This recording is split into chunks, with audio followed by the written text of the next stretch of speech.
Okay. Så Vi er sultne. vi er sultne, og vi spiser noget mad, eller ikke, pizza eller sådan noget. Ja. Og det gør så, at vi fordøjer det først, og så får vi Et højt blodsukker. Og det bliver registreret i bugspytkirtlen. Ja.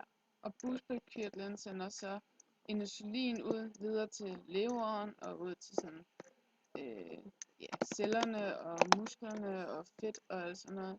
Men det insulin, som bliver sendt videre over til leveren, så siger leveren så, den er lige alt det glukose, du har medbragt fra maden, jeg spiste. Den er lige til glykogen.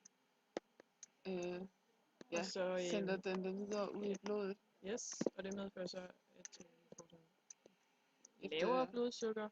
Ja, efter sådan cirka 2 til 4 timer efter vi har spist noget. Yes, og det bliver så også registreret i bugspytkirtlen igen. Ja.